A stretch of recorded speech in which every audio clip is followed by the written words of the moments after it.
I'm Peter Himschoot. I work for U2U, and I'm going to talk about all the scary new stuff in Azure. Or do you say Azure? I still haven't got that.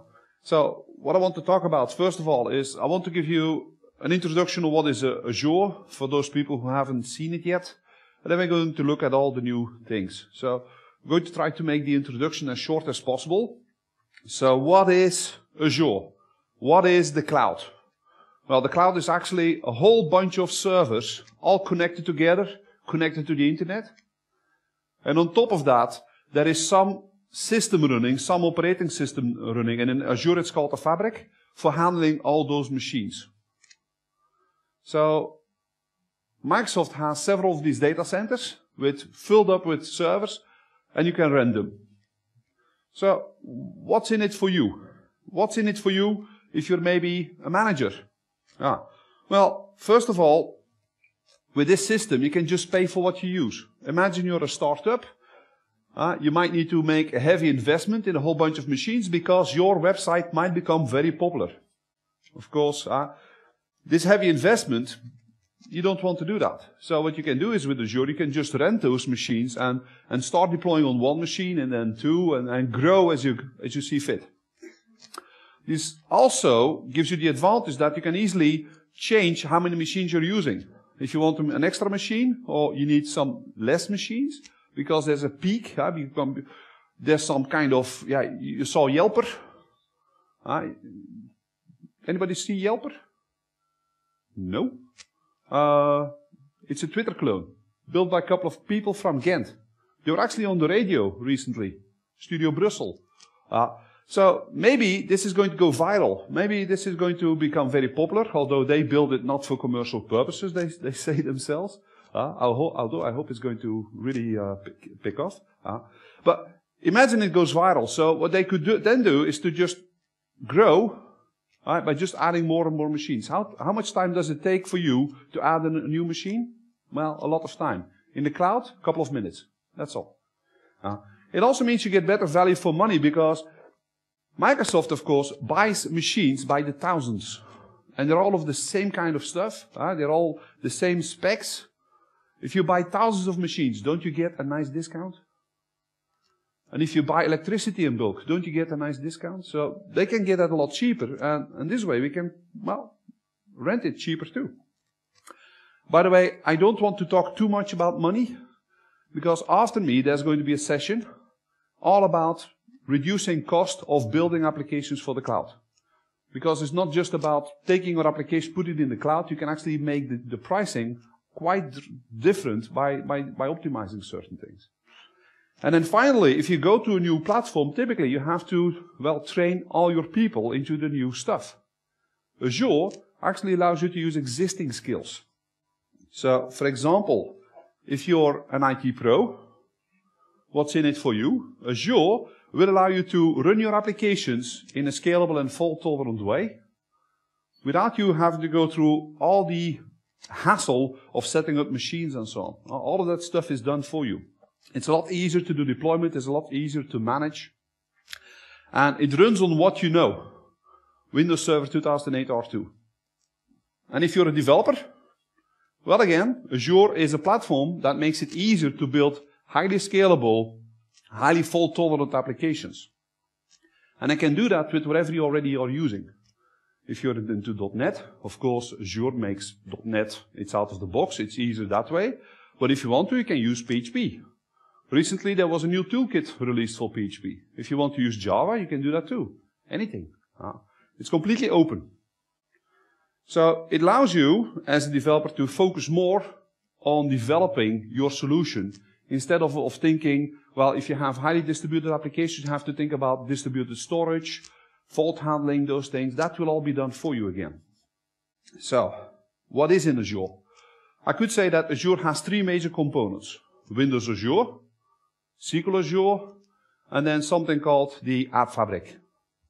So, what is Azure? Azure consists of three different components. First of all, you have management. You can start, stop, increase the number of instances, whatever.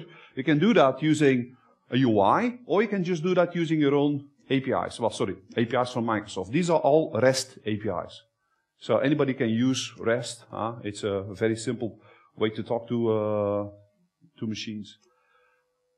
What we'll also find is compute and storage. Now, compute is the thing that's going to run your caller. So, compute is a Windows Server 2008 R2 machine, 64-bit. By the way, if you want, you can still use the previous release, 2008 Service Pack 2. And on it, you will find .NET, .NET 3.5 or .NET 4. And you can just run your application on it, even with full trust if you want. And the App Fabric is going to help you and is going to start and stop for you those things. Now, what you'll find in there are different roles. You'll find a worker role, a web role, and now also a VM role, but that's for a little bit later. And the web role is just you want to run a website. When people talk about the cloud, it's also always about websites. So you can just take your ASP.NET website and deploy it in the cloud. Why? There is a full IIS running there. So all the usual stuff you've been doing simply works. The only big difference is you'll need to, well, integrate a little bit better with Azure. So Azure can then easily start and stop your website for you if you want to do upgrades or you want to change configuration, those kind of things. Well, what you will also find is a worker role. The worker role is really, think of it as a Windows service. It's a little slave processor out there that can do things for you. And in Azure, many of the architectures that exist today are about distributing work over web roles and over worker roles. So what we're going to see there is we're going to have some communication. Now, typically, what you'll be running in a worker role is, for example, a WCF service.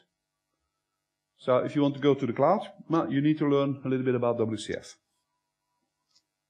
Okay. Now, let's have a look at storage. So what's in storage?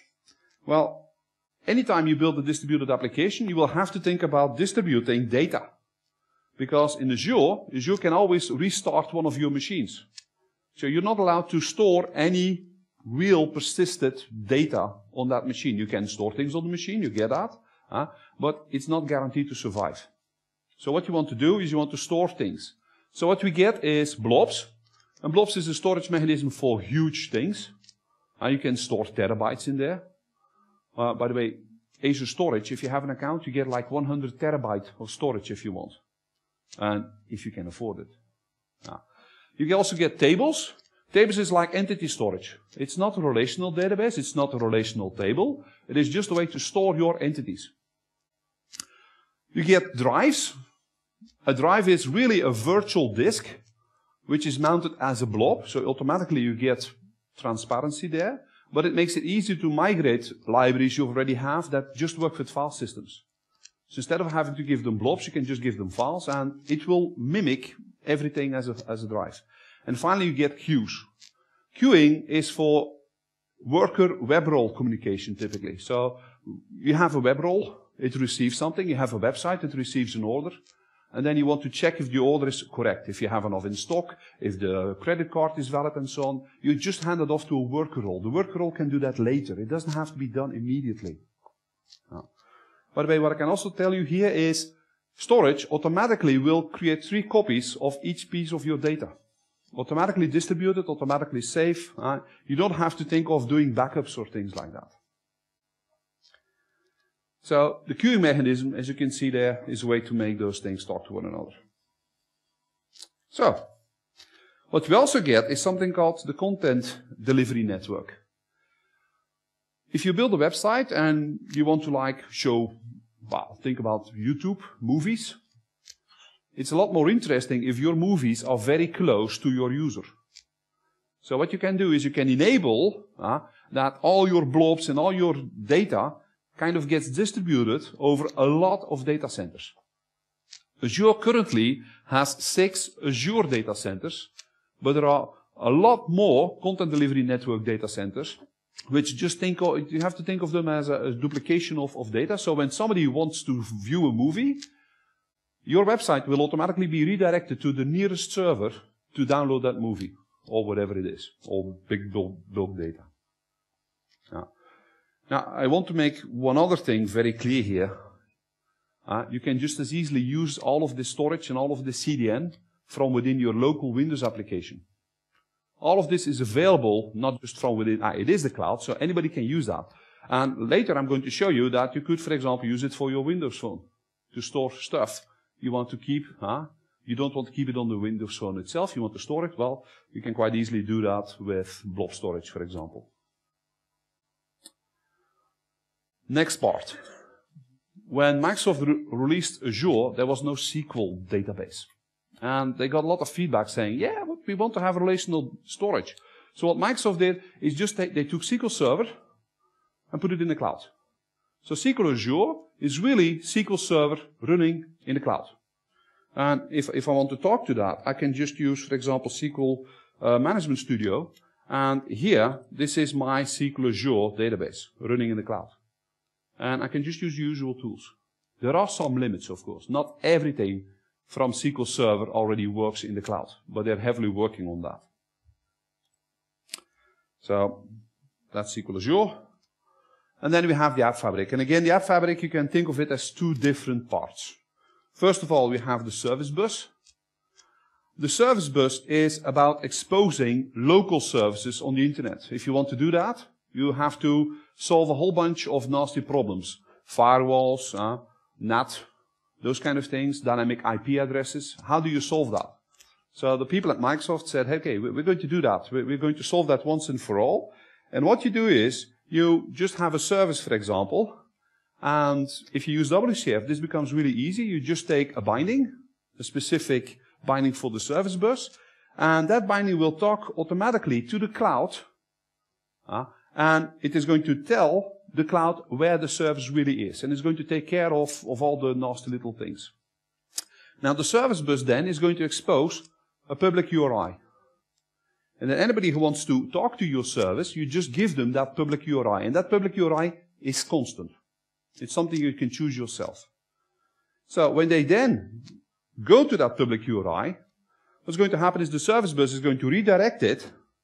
It's going to tell your application where that is, and then the application can use that URI again to talk to your application, or it could actually even, if you want to, directly communicate. So in some cases, you can set up direct communication. It makes it a lot more efficient. Okay. And then we have access control. Access control is really all about using claims-based security. Now, claims-based security, well, Vittorio Bertocci, he's coming today. He knows all about that, so I'm not going to elaborate too much on it. But the access control service makes it really easy to integrate existing identity providers, such as LiveID or Facebook or Google or things like that, and turn it into a claim for your website.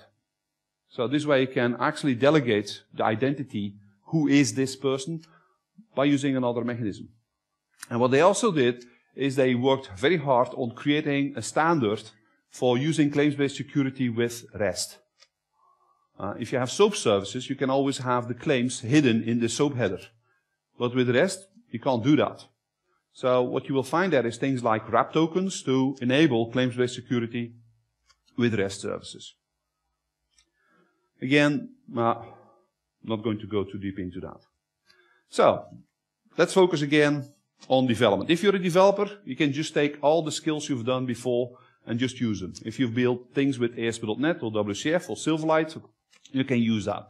If you're not into .NET, you can still use that. And what you'll get if you install the tools is a complete personal cloud. So what you get is a compute emulator and a storage emulator. Yeah, these things used to be called the developer app fabric, but that was a little bit too confusing. App fabric here, app fabric there, all kinds of app fabrics. So they now call it the compute emulator and the storage emulator. And it allows you to just develop without having to have internet access on your cloud application, which can be handy if you're in the train or something. Okay. So, let's focus on the real thing. What is new in Azure SDK? Originally, my session was called SDK 1.3. Now, since I did my proposal, now they have a new SDK 1.4. So I said, okay, let's include that one too. So, what's new? Well, first of all, they completely redesigned the management portal. The old one was a complete ASP.NET website with JavaScript and so on. But of course, now today we have Silverlight. And Silverlight makes these things easier to do. So they just completely rebuilt the portal and they're integrating everything into that. And let me show you what it looks like now. So what I can do is I can just go to Azure. And after logging in, I'm going to get this kind of screen. So what I'll get here is groupings where I can choose between different things. I can look at all the services I'm currently running in Azure, all my sites. I can look at storage. I can look at things like SQL Server if I want to. I can look at my database. There is even a database management tool in here. So if you don't have the SQL Management Studio, you could actually create here a database, fill it up. You can find all kinds of tools to work with this thing. So if I go here, for example, I can click on Manage. This is going to redirect me to the management portal. Well, by the way, this was built by somebody with a little bit too much time on his or her hands, because once you're in here,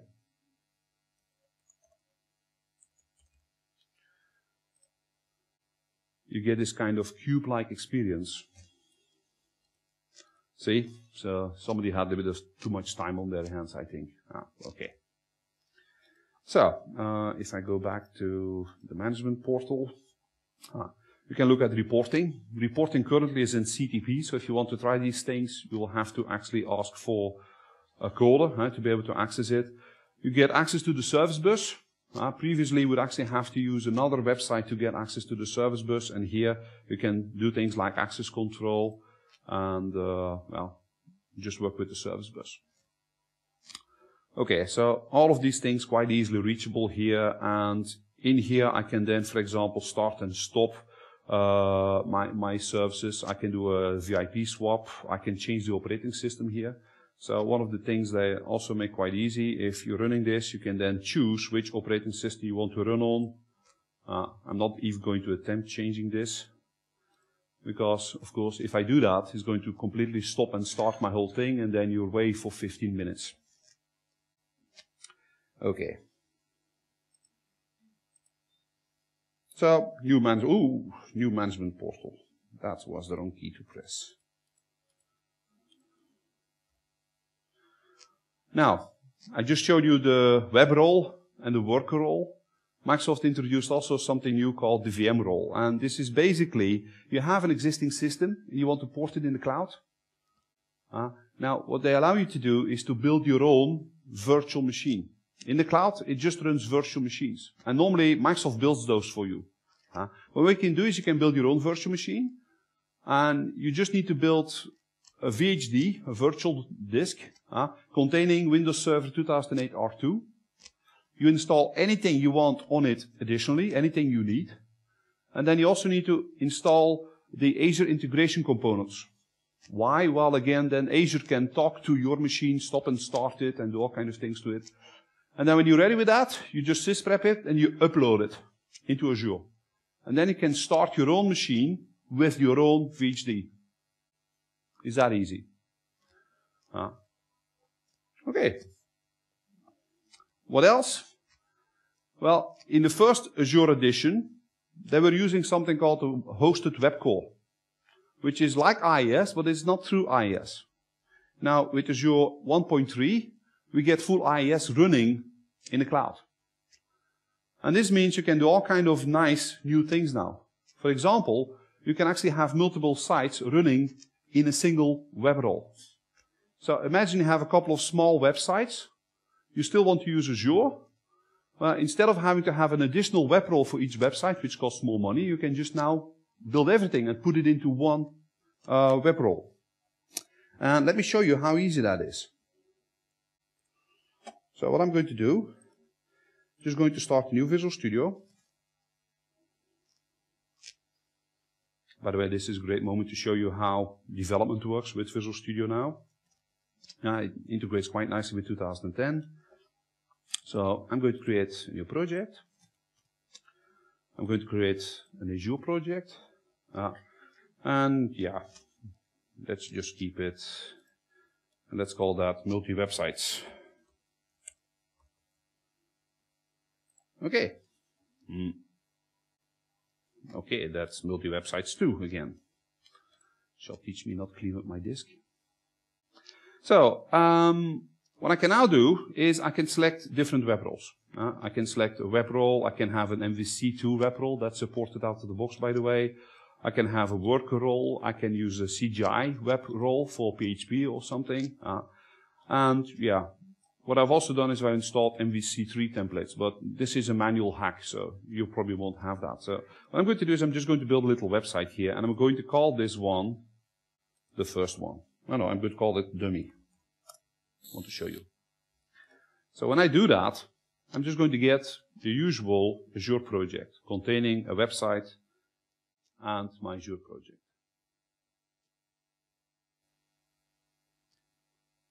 Okay. Now, if I'm going to run this, what's going to happen? It's going to deploy this website, and I will have a role with just a single website. Now, I want to show you that in the configuration, we will find this new sites node. Okay?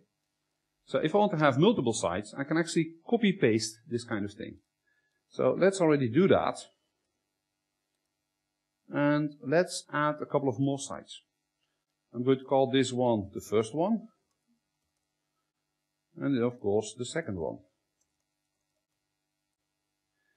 And I'm going to add a couple of sites now. So just add new web project. So let's create let's call this the first one.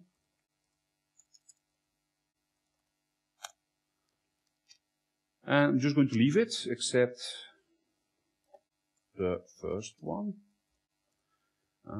And I'm going to get a path to this. That's all I need. So I'm just going to use this thing to get the path to this site. And what I'm going to do is I'm just going to tell this site that the physical directory where the site is here.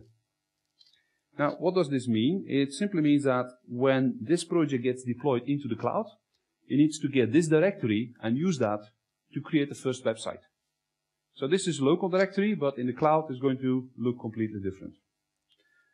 Now what I can also do is create a second website. Let's add another one. The second. And again, I'm going to change this to say the second. And again, I'm going to get the address. And then go back to my definition file. And just copy that in here as well. Whoops. What did I do wrong?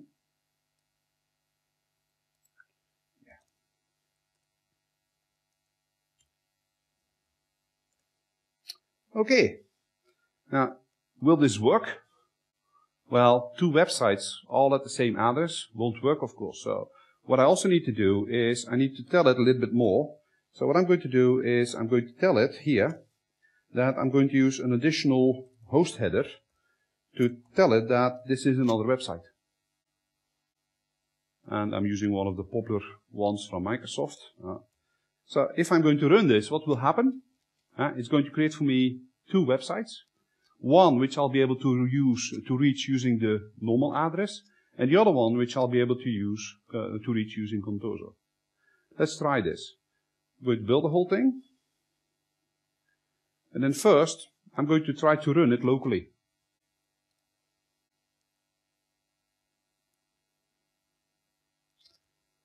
Now, what it's now doing, it is now just taking my whole project, packaging it, and uploading it into the compute emulator.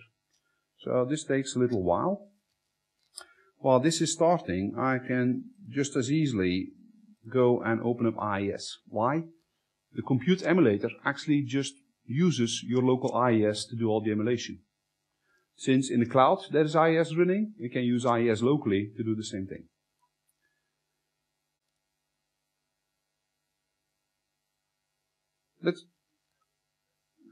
You can also use IIS Express, yeah.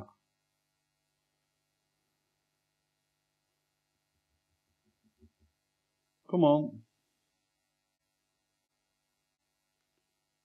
Yeah, I think they're both fighting over the same metabase here, but this one is starting, as you can see, the website. Here's my first site. And if I click here, what you will see is both sites get emulated in IIS. So what happens for each site, the emulator will just create an additional website in IIS. So I'm here at port 81. If I now want to talk to the second website, what I can do is I can go to Contoso. And normally this would work, but because I'm using the emulator, I now also have to give the port number, and now I get my second website.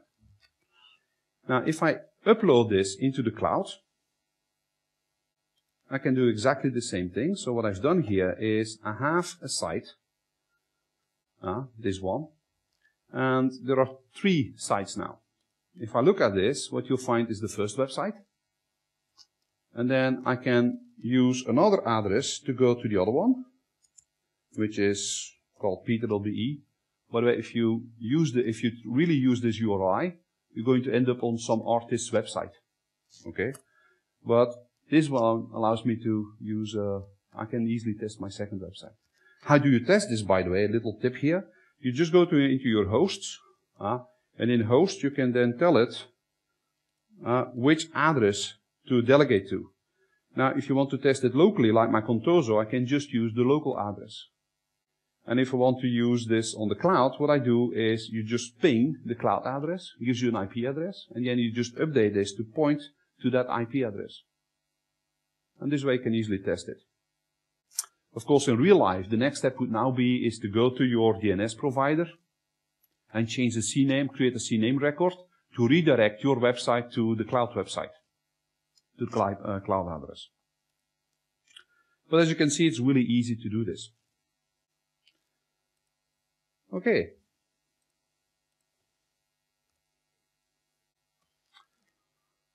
Now, they did another thing. If you want to run your website, but you need additional components, you need additional libraries, you have to get them on the server. In SDK 1.3, they added full trust, admin rights to startup tasks. With the startup task, I can run anything I want on the server and set up components. And because we can now run those things elevated, I can install anything I want. How do you do that? Well, it's quite simple. Let's go here for another thing. What I'm going to do is create a new project again. Oops, it's still running. Create a new project. And again, I'm going to create a cloud project. And for this one, I'm not even going to add a site first. Oops. Come on. Why is it complaining? Did I hit cancel? I don't think so. Okay, let's just add this one. Now imagine I also want to run an MVC3 site. So what I can do here is I can just go to Web Projects and add an MVC3 application. Then choose an internet application. I'm going to use Razor for this one, and of course HTML5. And it sets up a whole MVC3 project. Problem is, MVC3 is not installed on Azure. So what if you want to run your MVC project in Azure? Well, there are a couple of things you could do here. Well, first of all, you could go into your references and take all these special MVC projects and make them deployed. And the way you do that is you just do copy local. And if you set this to true, the deployment package is going to include these assemblies. Or what you could also do is, what I like to do is I create here a little folder. Could call that startup tasks or startup, whatever. And then I'm going to quickly go here to a little directory I have, this one. And then I just take these 2 files, copy, and paste them into startup. Now, what you see here is the first one, which is just the regular MVC3 installer I downloaded from Microsoft. And I'm going to make that again upload to the cloud. And I'm also creating a little command file here. And this command file just contains instructions telling it, telling it what to do. And I'm asking it, could you please run this executable for me? Do that quietly. And if you have any trouble, just log it to this little file. And then I want you to return. That's it. Yeah, there's some special things here, like this means the deployment directory. But I can now simply go into my website, into my into my cloud project, and imagine this is the one. I go into my definition, and I can now create a startup task.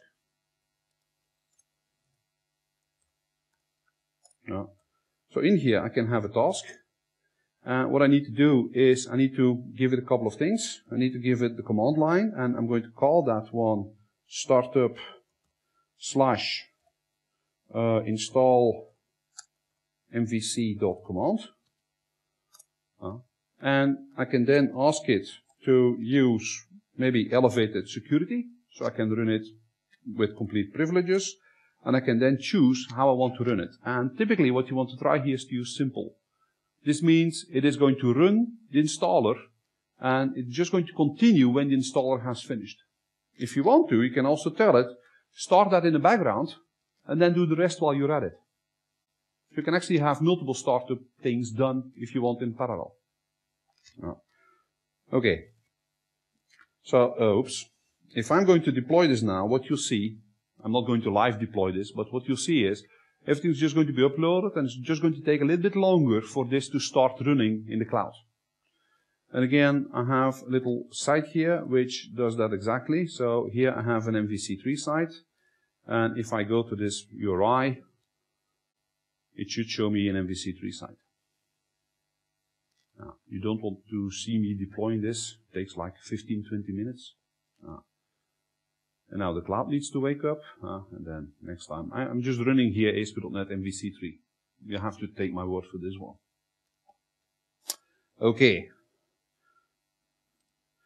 Now, if you need to do that a lot, if you need to do these steps a lot, it can become quite boring. So what you can also find in Azure is a plugin model to create your own kind of startup tasks, but then quite easily reuse them. And the way you can choose that is by just doing an import in your application, in your cloud. And let me show you what I've done is, well, just think of, let's keep this one for a moment. What I've done is in the Azure SDK, you can find a little folder here which contains plugins. Now, if you want to build your own plugins, it's really easy. What you do is you take one of these folders and you copy paste them, and then you rename it to whatever you want to call your plugin. And in that plugin, you have to create 3 things in this one. First thing I need to create is to have this plugin file, which is just an XML file. And what you're doing here is you're starting a startup task. And you can imagine the next thing I'm doing here is exactly the same stuff I did in my startup task. So that's all you need to do. If you want to, you can make your startup task configured by adding more configurations. You can add internal, external endpoints, and even certificates. So you can completely change this. And if you want to look at some more examples, if you look in here, you'll find, for example, the remote access. So I'm going to show you remote desktop in a minute. This is also a plugin. So if you want to use that now, what you do is you just go to your website, like this one. And in here, in the definition, instead of using the startup task, I can just say, I want you to import for me, and the module name is called MVC3, which is the name of the directory. And that's it. So this way you can make some of these things a lot easier to add. Okay. So, what else? I'm actually nearing what I really like, which is Connect. But before I can show you that, I need to show you remote desktop. So imagine you have an application running and you want to do some really special things. You want to debug, for example, your startup tasks. Or you forgot to install something. Or, sorry, you need to install something temporarily for an experiment or something. What I can do is I can just do remote desktop. And then just work on the machine in the cloud. How easy or how difficult is it to configure this? Well, it is really easy. What you need to do is, in your deployment, you will get a little dialog where you can enable remote desktop. And if you do that, you just need to give it a couple of things. You have to give it one of the management certificates, and you have to give it a username and a password. That's it. So what I'm going to do is I have a little project here, this one, and imagine I want to deploy it. So in Visual Studio I can just publish, and I'm going to ask it to, well, deploy it using my management certificates in this site and so on. And if you look here, you get this link, configure remote desktop connections. And if I click on it, it's going to show me this window. I just check this checkbox. I select my management certificate again, and I just give it username, password. I also need to give it an expiration date. I made this quite long. I want to use this demo more. So that's it. I just hit OK, and I just hit deploy. Now imagine I deployed the whole thing. Oh, look at this. Imagine I deployed the whole thing. What I'll end up is this thing. So this is the site I just showed you, deployed with remote access enabled. If I want to do remote access, I can just click on this button. And this is going to download for me an RDP file. So I can just click on open. And it's going to log in using remote desktop. So I now need to enter my credentials. Just got the security warning. And then I'm just running here on my machine in the cloud. So what you find here is the website that is running. Within here, well, some stuff from my website. And I can do anything I want. I can change things here. I can go for the computer. I can look at the drives. All those things. Immediately available. So quite cool. But you can do more with this. So let's close this for the moment.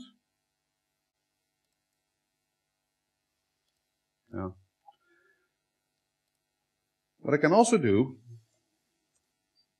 is I can use Connect. What is Connect? Well, Connect is a system which allows the Azure machines, your instances, to join your machines locally into one network. So how does it work? Well, it sets up an IPsec connection, a good old-fashioned IP connection between the Azure machines and your local machines, tunneling through HTTP. That's how it works. And this way I can connect Azure instances to local machines, local servers, and I can also connect, if I want, my local servers together. Again, using that same IPsec network. And this opens up a whole bunch of interesting capabilities. What I could do here, for example, is I could use the web role and read data from my local database. I might want to not expose very sensitive data by putting it in the cloud. I could just keep it locally. I can then use Azure Connect to connect to my local SQL. Or I could join Azure machines into my domain and use integrated security. Or I could do remote debugging. And so on and so on and so on. So let me show you. Well, the Connect site just crashed, so let's quickly reopen that.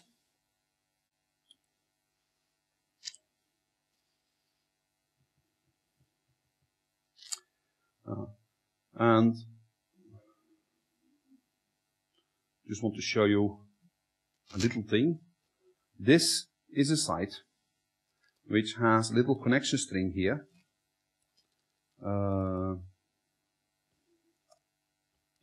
And if you look at it, you'll find I have an entity framework connection string which is connecting to my local machine. Just connecting to my local machine from within the cloud. So if I run this, and again I'm not going to deploy the whole thing, Well, I need to show you one thing. If you want to enable Connect, how do you do that? You just go here, go for Properties, and then, sorry, I need to go for the role. You go for Properties, and then you just check this checkbox. It's that hard. So, let's go and look at the site. It's this one. So, I can run it.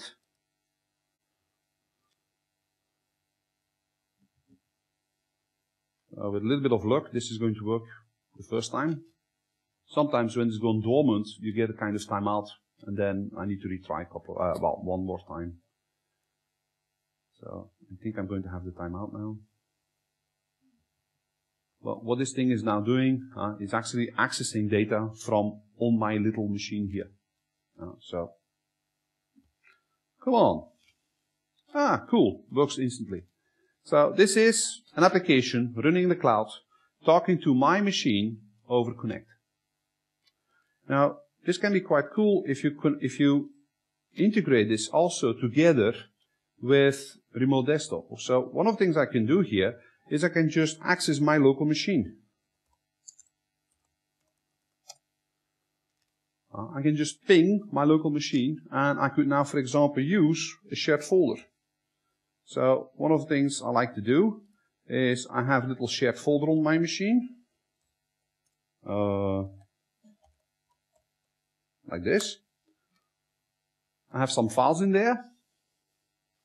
And I'm going to copy them locally.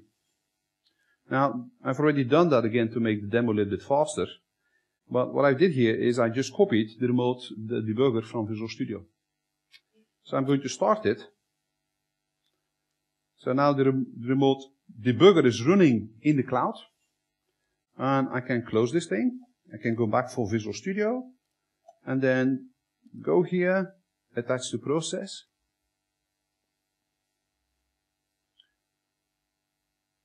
And I need to just type in the login name and the machine name from the cloud. And now this is trying to connect to my Azure machine. Now this takes a while, but then I will see all the processes running on that Azure machine, and I can just attach the debugger. Isn't that cool? This is for some of the nastier things that only happen in the cloud. So if you want, you can do remote debugging now. I'm going to keep this running. I'll come back to it in a moment. So all thanks to Azure Connect. Okay. Now, how do you get this up and running? You just need to deploy, but you need to do one other thing. You need to go to your portal, to the management portal, and you'll get this virtual network tab here.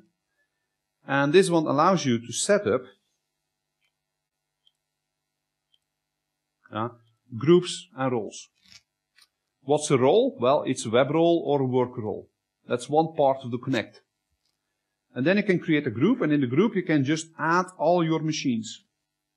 Now for this to work, you do need to install a local component. So what you do is you click on this thing, and it will install a little service, which you can actually see here, which will show you when you're connected or not. And then the only thing you need to do then after that is to configure the whole thing and set them up. So what I'm going to do here is I can then set up that this role, this customer web role, can connect to the group called local, to the local group called my group, and then it can access my machine here, as you can see. And that's all you need to do. So when you deploy, when you publish into the cloud, you have to enable Azure Connect. You then need to install this little component just once on your machine. And then with this component, you can ask it to go back to Azure, to your account, and then get a policy, which are the machines I can connect to. And then you just have connection. Let's have a quick look at the RDP here. Sorry, at my Visual Studio. Where is it? This one. Yeah, look. I'm actually now connected to the Azure machine, and I can connect, for example, to the worker process from IIS, and then start debugging my website. I'm not going to show you that because that's even slower. Yeah. Okay. Now, another cool little thing Anybody hear about IntelliTrace? Well, unfortunately, this is only available with the most expensive edition of Visual Studio. Hopefully in the next version they're going to make it part maybe of Professional. But IntelliTrace is a kind of black box for your service. How do you debug the startup code of your service? What if something goes wrong there? Well, one of the things we can also do is we can enable IntelliTrace. And IntelliTrace, think of it as the black box of an airplane. It is going to record all the things that are happening for you. So, just want to show you this in action. What I'm going to do is I have a project here, this one, and I just deployed it to the cloud. Okay. Now, if I wait here, what I'll see is after a while, if this is crashing in the startup code, it's going to be appearing here as busy in Visual Studio.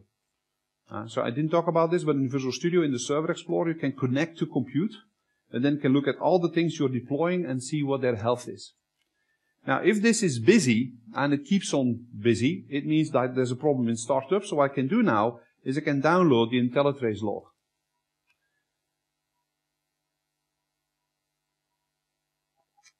And this IntelliTrace is going to tell me all about what happened in the cloud.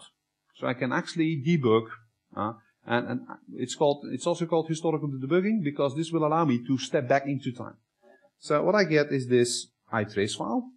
Now, and what I'll see is all the threads running in my role. I see the role initialization thread, I see the role start thread, and I can also see that there was some kind of exception happening here. So what I can now do is I can just hit start debugging. Now don't forget, this is code that crashed in the cloud, not here. But what IntelliTrace is going to show me instantly is where am I in the coder, in the cloud, and it tells me there was a problem here. And if you look at this, this is, I forgot to pass this argument, something like that. But what I can also do is I can actually connect the debugger and even step back into time and see maybe there was a certain path through my code I took which ended up in this misery. So I can actually step back here, historical debugging. So quite cool again if you want to debug startup problems, or you could actually debug actively running services there too.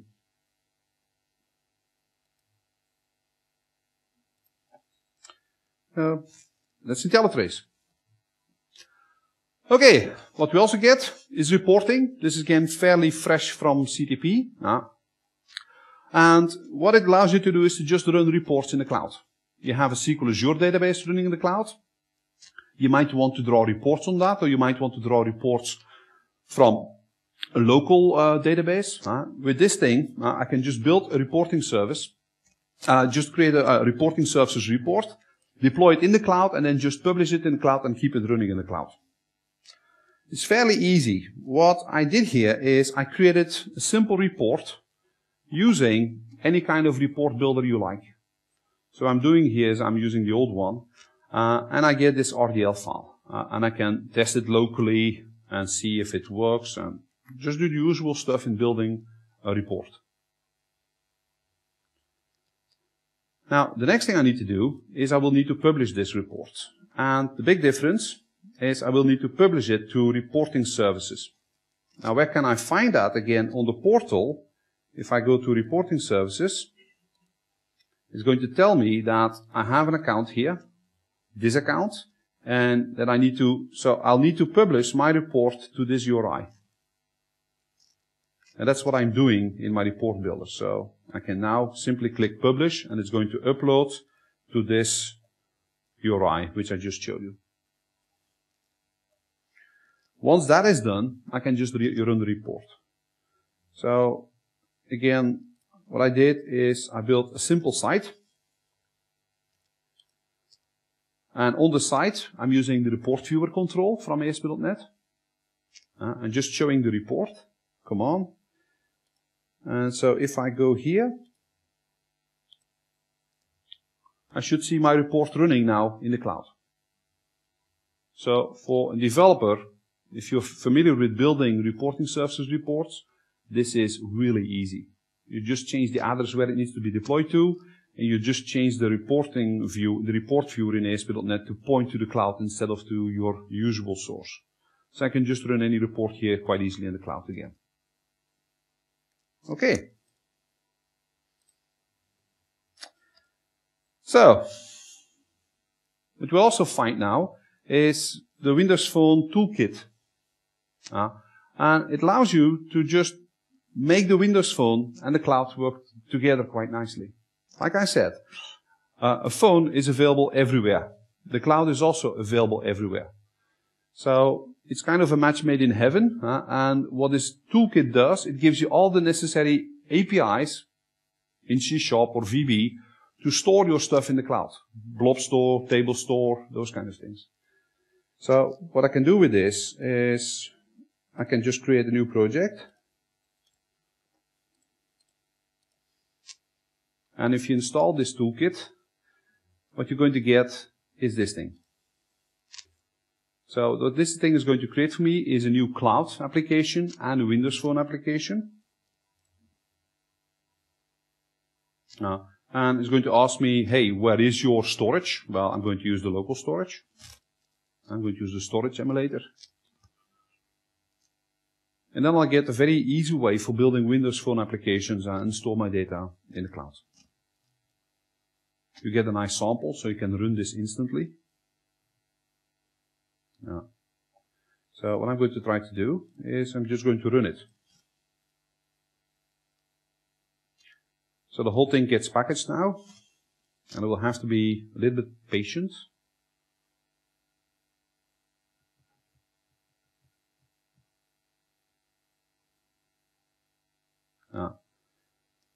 Now,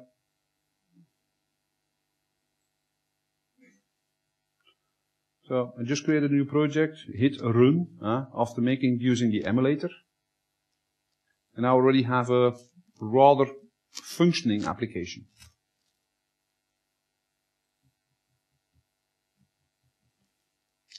Again, it takes a little while.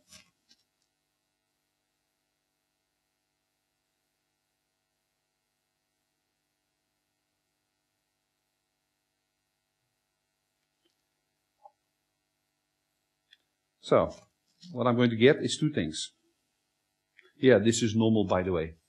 To do the authentication, it is using a certificate. And this certificate is, of course, a test certificate. So, and that's why IIS is complaining about this, saying, are you really sure you want to do this? Of course I am.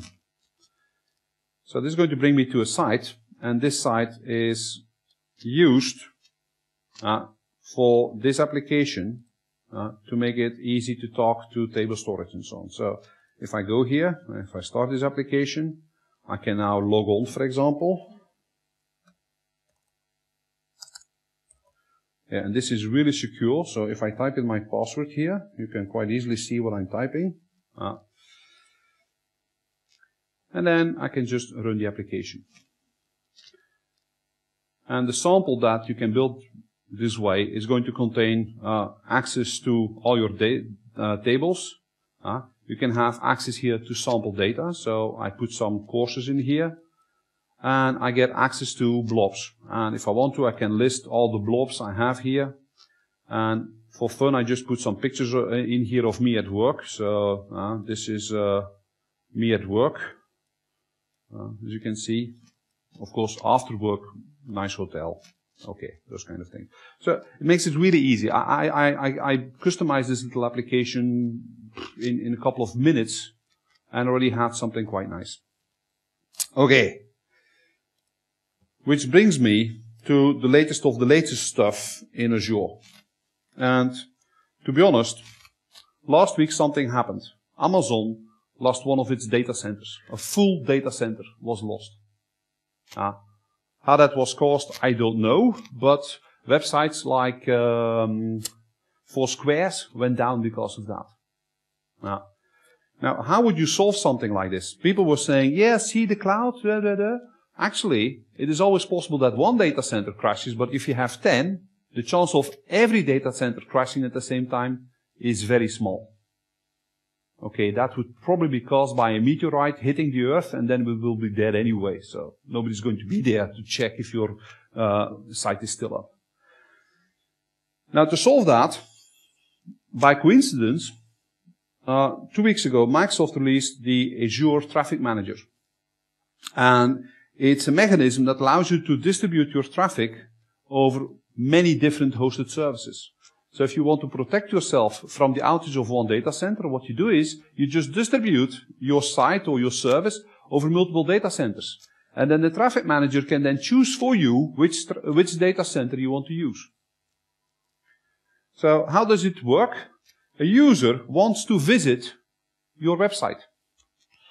You're going to make this URI, in this case www.contoso.com, you're going to make that redirect using DNS to your traffic manager.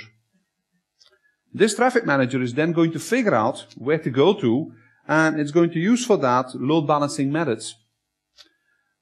It also uses monitoring to look at all your services which are running, and then using a load balance method, it's going to pick one of the services, and it's going to redirect using DNS back to the user, and then the user is going to talk to your service immediately. This is a very efficient way of working, because once the DNS gets put into the local cache, the user will always be instantly redirected to the same site. So what do you get? You get 3 different policies: performance-based policy, failover, or round-robin. In performance policy, you need to set up monitoring. And the monitoring is used to ping your services from time to time, and this way it can figure out, using a performance table, which one is the fastest one for you. Wherever you are, it's going to look in the performance table, in this location, which data center is the best. So it's then going to look at that, and I could get some timings, and then of course it's going to take the one which is the fastest, and then just redirect it back to the client. So this way you can nicely distribute a cloud, a worldwide based website, and then just make everybody redirect to the best data center. Okay. What you also have is a failover policy. So if you have one service, this is the one where you want everybody to go. But if that fails, what's going to happen? It's just going to take another one.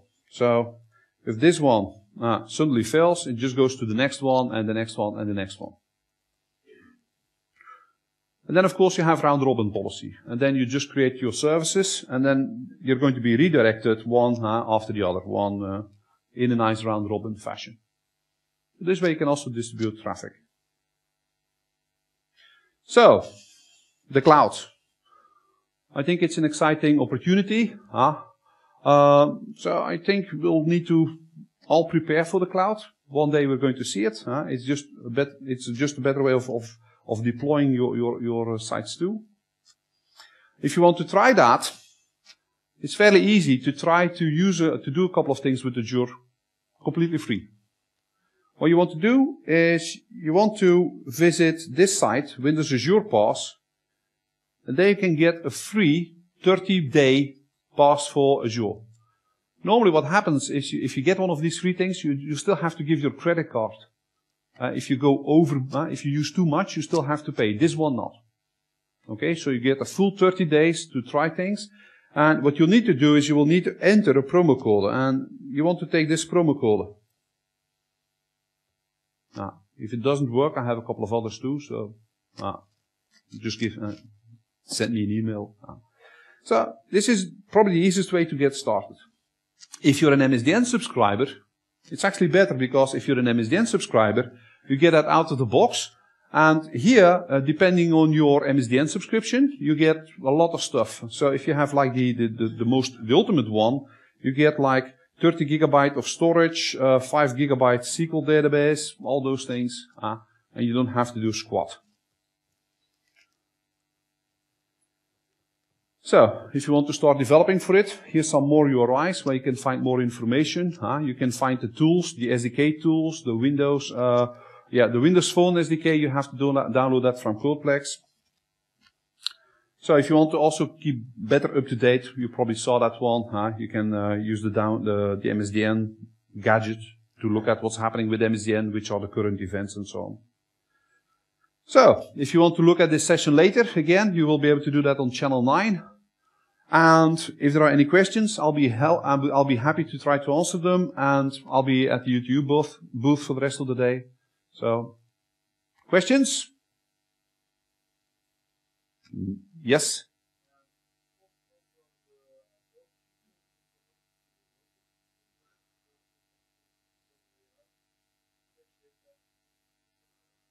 Okay. So the question is, you can connect, you can get data from your local, you can connect to Azure SQL. If you want to get data from Azure SQL, it's just using plain old TDS.